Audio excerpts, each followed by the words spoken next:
شیطان بہت شیطانی قوتیں رکھتا ہے، لیکن اللہ کے خاص بندے شیطان سے قوی ہیں، طاقتور ہیں۔ حضرت ابو ہریرہ رضی اللہ تعالیٰ عنہ سے معروف روایت ہے، فرماتے ہیں کہ صدقے کے مال میں حضور نے مجھے امین مقرر کیا، پہرے دار مقرر کیا۔ تو کہتے ہیں میں پہرے پہ تھا، ایک شخص آیا، اس نے چادر بچھائی اور جلدی جلدی سے وہ غلہ، وہ کھجوریں، وہ مال اپنے کپڑے میں ڈالنے لگا۔ میں نے دوڑ کے اس کو پکڑ لیا، تو اس نے اپنا آپ مجھ سے چھڑانا چاہا، لیکن میرے ہاتھوں کی گرفت مضبوط تھی، وہ چھڑا نہ سکا۔ اس نے کہا کہ میں کثیر العیال ہوں، میرے چھوٹے چھوٹے بچے ہیں، تو بھوک نے مجھے چوری پہ مجبور کیا، میں کوئی پیشہ ور چور نہیں ہوں۔ کہتے ہیں مجھے ترس آ گیا، میں نے اس کو چھوڑ دیا۔ خیر رات گزر گئی، صبح ہوئی، حضور کی خدمت میں حاضر ہوا تو آقا کریم نے فرمایا کہ ما فعل اسیرک البارحہ، ابو ہریرہ رات والے چور کا کیا بنا؟ عرض کی حضور وہ بڑا مجبور شخص تھا کوئی، اور اس نے کہا کہ میں پیشہ ور چور تھوڑا ہوں، بچوں کی بھوک نے مجھے یہاں تک پہنچا دیا۔ تو حضور علیہ السلام نے فرمایا جھوٹا شخص ہے، اور سنو آج پھر آئے گا۔ کہتے اگلے دن تو میں طاق میں رہا، تو خیر وہ آیا اور اس نے چادر بچھائی اور غلہ اس چادر میں ڈالنے لگا۔ میں نے جا کے پکڑ لیا، تو اس نے کہا مجھے چھوڑ دے۔ میں نے کہا میں تو نہیں چھوڑوں گا۔ اس نے کہا کہ مجھے چھوڑ دے، منت سماجت کی اور بہت ترلے کیے، تو کہتے میرے دل میں پھر ترس آ گیا، میں نے پھر چھوڑ دیا۔ میں پھر حضور کی خدمت میں آیا تو حضور نے فرمایا ما فعل اسیرک البارحہ، رات والے چور کا کیا بنا؟ میں نے کہا حضور وہ آیا اور اس نے کہا میں کثیر العیال ہوں، مجھے پھر ترس آ گیا، میں نے چھوڑ دیا۔ فرمایا جھوٹا آدمی ہے، اور سنو آج پھر آئے گا۔ اللہ اکبر! جو ہو چکا وہ بھی حضور جانتے ہیں، جو ہونے والا ہے وہ بھی میرے حضور جانتے ہیں۔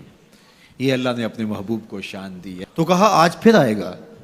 کہتے ہیں میں طاق میں تھا کہ وہ آیا، اس نے چادر بچھائی اور غلہ ڈالنا شروع کر دیا۔ تو کہتے ہیں کہ میں پھر پکڑ لیا۔ میں نے کہا آج تو نہیں چھوڑوں گا، آج تو تجھے حضور کے پاس لے کے جاؤں گا۔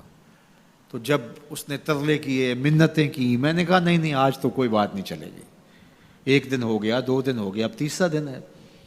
اس نے کہا ابو ہریرہ میں تمہیں ایک بات بتاتا ہوں، اگر تمہیں اچھی لگے تو مجھے چھوڑ دو گے؟ کہا بتاؤ۔ کہا کہ جب رات سونے لگو تو آیت الکرسی پڑھ لیا کرو، فجر تک تمہارے پاس شیطان نہیں آئے گا۔ کہتے ہیں بات بڑی اچھی تھی، میں نے اسے چھوڑ دیا۔ حضور کی خدمت میں پہنچا تو پھر فرمایا وہ رات والے چور کا کیا بنا؟ میں نے کہا حضور اس نے مجھے یہ وظیفہ بتایا۔ حضور نے فرمایا بندہ تو جھوٹا ہی تھا لیکن بات سچی بتا گیا۔ اور پھر فرمانے لگے ابو ہریرہ جانتے ہو وہ 3 دن جو آتا رہا وہ کون تھا؟ میں نے کہا اللہ و رسولہ عالم۔ فرمایا وہ خود ہی تو شیطان تھا۔ 3 دن جو آتا رہا وہ خود ہی تو شیطان تھا۔ اب شیطان بڑا تگڑا ہے، لیکن ابو ہریرہ پکڑے تو چھڑا نہیں سکتا۔ یار ابو ہریرہ پکڑے تو شیطان چھڑا نہ سکے، اگر حضرت عمر پکڑ لیں تو یہاں تو آ گیا نا، حضرت عمر کے سامنے تو آنے کی ہمت بھی نہیں کرتا۔ ان الشیطان یفر من ظل عمر، شیطان میرے عمر کے سائے کو دیکھ کے بھی بھاگ جاتا ہے۔ تو شیطان بڑا طاقتور ہے، بڑا قوی صحیح، لیکن اللہ کے مخلص بندوں کے مقابلے میں وہ بہت کمزور ہے۔ اس لیے اس راستے پہ اگر چلنا ہو تو کسی طاقتور کے ساتھ چلیں تاکہ یہ کمزور سمجھ کے حملہ آور نہ ہو جائے۔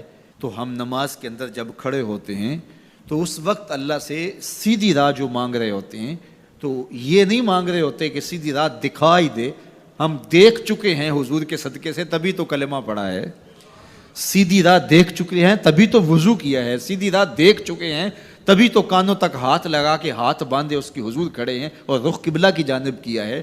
دیکھ چکے ہیں، لیکن آج نماز کے اندر ہم یہ کہہ رہے ہیں اہدنا الصراط المستقیم، مالک راہ دیکھ تو چکے ہیں لیکن پہنچنا بڑا مشکل ہے۔ راستے میں شیطان بھی کھڑا ہے، نفس بھی کھڑا ہے، کہیں راستہ خراب نہ ہو جائے، ساری زندگی کی کمائی کہیں لٹ نہ جائے۔ اس لیے اللہ سے مانگا کہ مالک ہم کمزور ہیں، ہمیں کوئی مان نہیں ہے کہ ہم نے راستہ دیکھ لیا تو منزل پہ پہنچ جائیں گے۔